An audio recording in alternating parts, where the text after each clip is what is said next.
Assalamualaikum warahmatullahi wabarakatuh. Nama saya Sadi Hobi Zulkifari. Saya dari Prodi Teknologi Rekayasa Internet kelas A.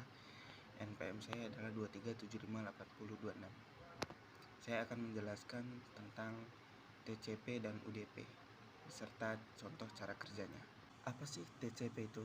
TCP adalah Transmission Control Protocol.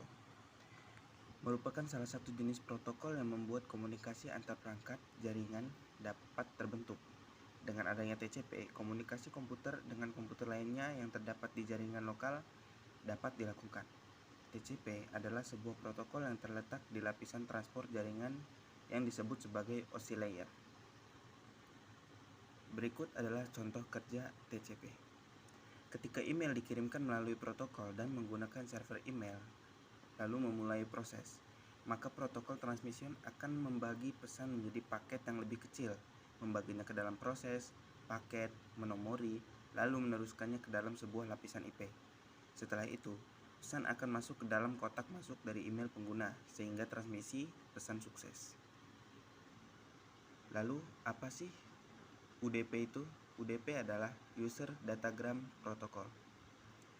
Protokol yang mendukung komunikasi tidak handal dan juga komunikasi tanpa konektivitas. UDP juga masuk ke dalam protokol lapisan transport di dalam TCP atau IP. Karena UDP menggunakan jenis protokol yang dapat bekerja tanpa membuat koneksi jaringan terlebih dahulu. Karena itulah UDP dapat melakukan broadcast ke semua perangkat. Hal ini tentu berbeda dengan TCP yang hanya mendukung komunikasi peer-to-peer.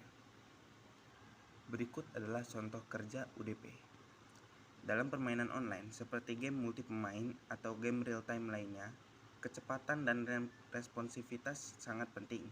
UDP sering digunakan untuk mentransmisikan informasi permainan, seperti posisi pemain, peristiwa dalam permainan, dan aksi-aksi yang dilakukan oleh pemain. Dengan UDP, data dapat dikirim dengan cepat tanpa harus menunggu verifikasi atau pengiriman ulang, yang membantu mengurangi lag dan meningkatkan pengalaman bermain. Sekian penjelasan dari saya. Terima kasih.